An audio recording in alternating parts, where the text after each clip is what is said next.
even under very high ambient temperature, very good in energy efficiency. Of course, we know they are flammable, so they have different issues, but for small equipment, up to certain charge sizes, the standard 5149 speaks of 150, 1 grams, 1 kilograms, 1.5 kilograms, depending on different situations. Hydrocarbons are a very good solution. And you see, for instance, here in the private fridges, that's why I made it green, we've been using these in Europe for 20 years. In the 1990s, there was a discussion when this was coming up. Safety issues were mentioned. People were supposed to be exploding in their kitchens. It didn't happen, and we've been using them safely under 150 grams in our kitchens in Europe. Practically all fridges in Europe do. So that is certainly a sector where these can be used. These commercial plug-ins, these are small with a plug systems that you can use in small shops. They're very similar in design to private fridges, so that would be a similar case. Now, what else do we have? We have ammonia. There is, of course, a toxicity issue, but for the large industrial refrigeration where these can be situated, for instance, outside of and no contact with the public at all, this is a very good solution also. But ammonia only in very special cases you see here. Now, when we move on, these are the newer, the HFOs. The HFO are two blends, R32 also by itself. And you see there is a lot of yellow dots, meaning I should have said, but it's the traffic light symbol, basically the green. It's cost efficient, it's energy efficient, it is available.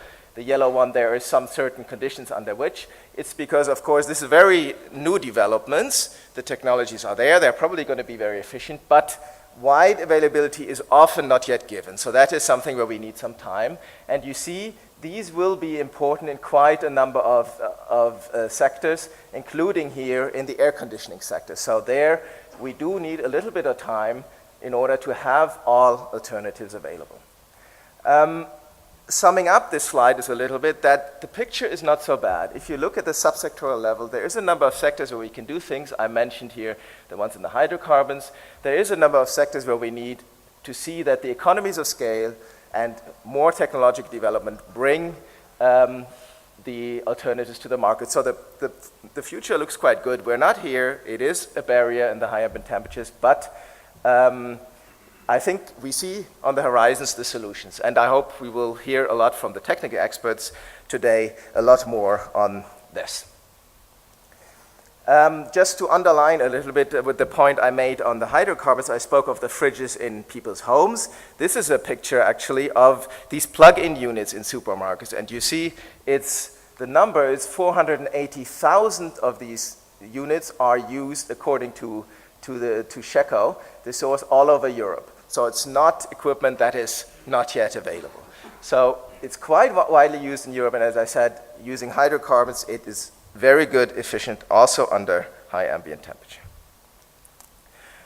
Coming back to our EU phase down, and Andrea explained already, of course, the schedule, and also that there is a certain number of bands alongside. I wanted to make the point that it's not necessary today to have all alternatives available in all sectors 100% in order to start moving.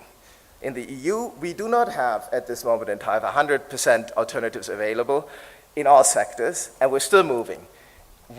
How do we address this issue? We address this issue by going down gradually in our reduction, so we're giving the industry time to adjust, both on the manufacturer's level, also on the operator level, to meet a very ambitious phase-down schedule.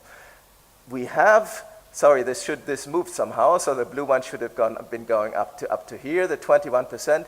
We have in 2030 a remainder that it's not a phase out, it's a phase down that allows a certain use, especially if you use low GWP gases, in sectors where this is difficult. So this helps us address and helps the technological development and move further. Another point, and Andrea also pointed to this, is that we have certain phase-out dates with a GWP threshold of 150, where some sectors where we consider that it's very easy to move, they have to move out. And for instance, you see in the aerosols here, these plug-in refrigerations you have in the large supermarket systems, even in the AC single splits, we have with a certain GWP a phase out of new equipment. And this will liberate gases for any other sector that wants to move. So there are ways of taking action already today without having all alternatives available, but moving forward, having an ambitious phase down. Okay, I'm concluding a little bit on the way forward. We are doing a number of pilot studies in order to support developing countries in the small island states and in Africa, together with UNEP. They are carrying out the projects and we are financing them. We also have a number of EU member states with their implementing agencies who are quite active on transferring know-how and support on alternative technologies. And of course, as the European Commission, we also support all the action that's taken under the CCAC. But we would like to move towards a global solution under the Montreal Protocol. The Montreal Protocol has all the means of implementation in place, and it can be done fully complementarily to the UNFCCC by leaving the emissions under the UFCCC. We also think that developed countries, non-A5 countries, can take very ambitious measures, just as we have done, and we would like to work together with them in moving forward there. And on my last slide, I have a couple of maybe some points to make on how we can maybe move forward a little bit on the agenda. Under the Montreal Protocol, there are a number of valid concerns, and of course the high ambient temperatures alternative is a very valid concern, otherwise we wouldn't be sitting here together with so many people discussing this. There is a need for technological progress, there is a need for a bit of time, so we should take that into account. There is, of course, on the Article 5 country side, a certain growth in some sectors, especially in the air conditioning sector. That's something we need to also be thinking of. There will be a certain need for HFC growth in the near term, but it should already be taking account which HFCs we use. And given that under high ambient temperatures, for instance, 410A and 404A, the main solutions we used in the past, are probably not the best solutions. Maybe we should be looking at the ones that have lower GWP for this. So we focus a bit on making the HCFC phase out of developing countries more climate friendly. And another point that would be very important from our side that we should be doing right away is collecting the data of HFC use in Article 5 countries so that they have a good idea where they stand and they can make an informed decision also on anything they would want to be doing in the future. So that is basically it from my side. Of course, always ready to talk to you on anything you might want to do, and you have the link to our policies. Thank you. Shukran.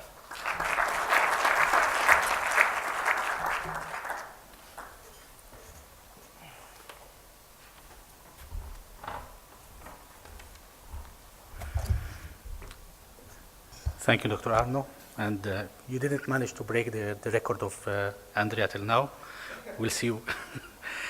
Well, the next presentation will be about the new progress in refrigerant policies in China, with a particular focus on the introduction of R290 as a refrigerant in rack applications, including issues related to the production standards, technology research, and so forth. The presentation will be made by Dr. Zhu Lucia, who is the Division Director and Senior Research Fellow of the Foreign Economic Cooperation Office, FECO, of the Ministry of Environmental Protection of China.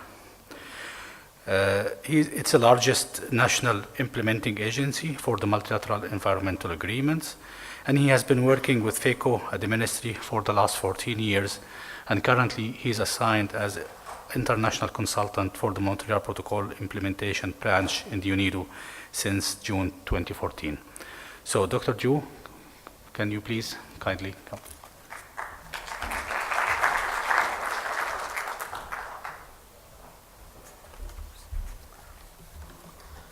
Good morning, chairs and ladies and gentlemen. I'm very glad to take this opportunity to share China's experience with all of you.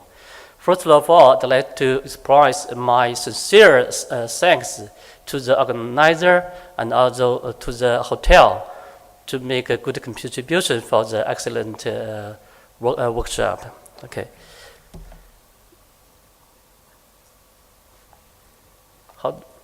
Okay. You know. Sorry. In my presentation, it concludes three parts. Part one, the background of the the background of the multi-protocol implementation in China. The second, we focus on the R290 rack promotion in China. And the third part is the market promotion. Okay. You know, in the 2007, the COP of the Montreal Protocol makes the decision. They have the specific targets. Since then, China government have work hard together with the international implementing agencies such as UNESCO, UNEP, UNDP, and World Bank and ZIZ. We work together to implement the projects in China. Sorry.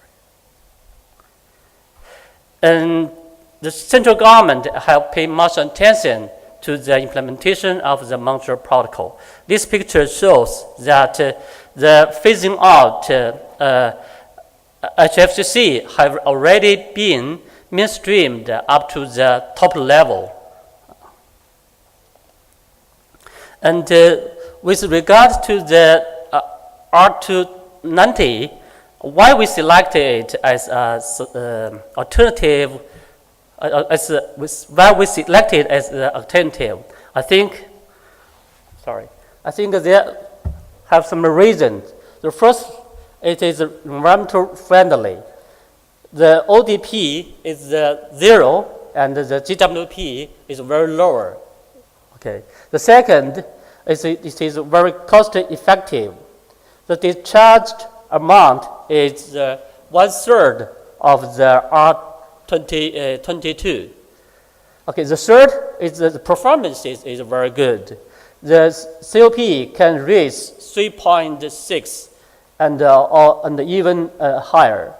And the last, the temperature scale is very good. The T1, T2, T3, all of them are suitable to the R290. Sorry. Now I will focus on the promotion in China. It's the first steps. The first steps are very important. The first is the production development, production lines conversion, and the standards, and last, the technology research. In the product development, I think 4 keywords are very important.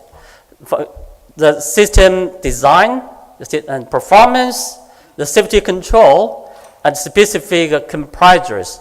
They are very important factors to be taken into the consideration during the product development.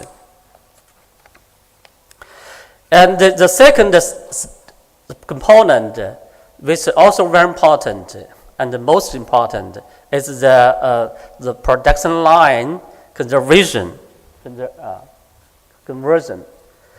We have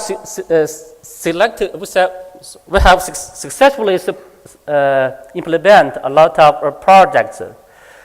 You know, the first, for example, the company Greece. I think you know the company Greece. Okay, we have implement the project together with the ZIZ in the 2011, and finally, as the outcome, we already passed we already get the national adoptment.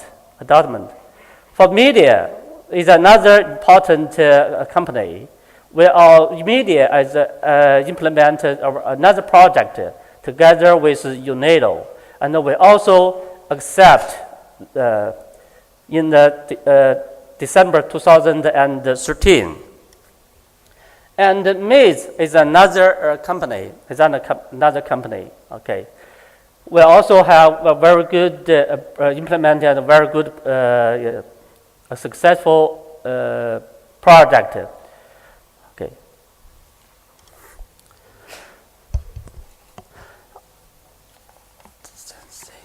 I'm sorry, I need a glass. And but now we already signed 13 production lines. You know, the Chunlan, another company, we already accept, in 2013, April. Okay. And here another company, the conversion is already finished.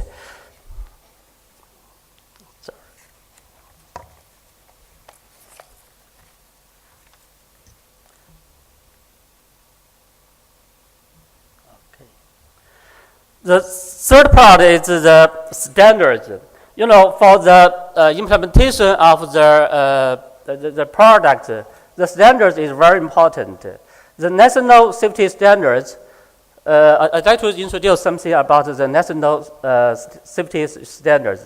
The basic safety standards for the rack sector in China, it is called GB 4706.3.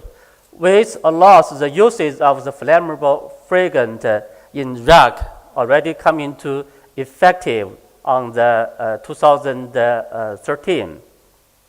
And also the industry standards are also very important. Okay. The standards on the installation and the services is finalized and expected to be issued soon. For products that go to the international market, I think international standards also environment. In 2013, the China Household Electronic Appliance Association already applied for the submit a document to the US EPA, and in March 2014, this year, we already passed the SNAP review. It's very important for the product to go to the US market. And the technology research and the development are also very important. It's also key component of the promotion of the R290. We already passed the risk assessment, and also we have done a lot of work in the R&D. Okay. But now, 13 R290 production lines are being converted, and the products have been developed, among which 2 production lines completed the conversion and being compatible of the productions. Okay. Up to now, 2 companies got the CCC certification of their R290 products. And 12 after-services training centers were launched, and the first batch of over 100 technicians are being trained for the services. Okay. You know, to implement the project is not an easy task. We need the help, support from the international agencies. We are glad that we have very good partner with the UNAIDS. We already learned from UNAIDS in a lot of aspects. For example, the policy, the technical, and also internal project management. with the help from UNESCO and also other international organizations, I already mentioned it now, UNDP, World Bank, and the UNEP, and all this GSZ, we learn a lot to implement the project. And we already achieved a lot of the achievements by now. Okay, if you have more information to learn, to know, please contact with my colleagues. Mr. Zhong Zhifeng, he is the Deputy Division Director, and Ms. Guo Changyun, she is the Project Manager, and Mr. Wang Lei, he is the Project Assistant. Thank you very much.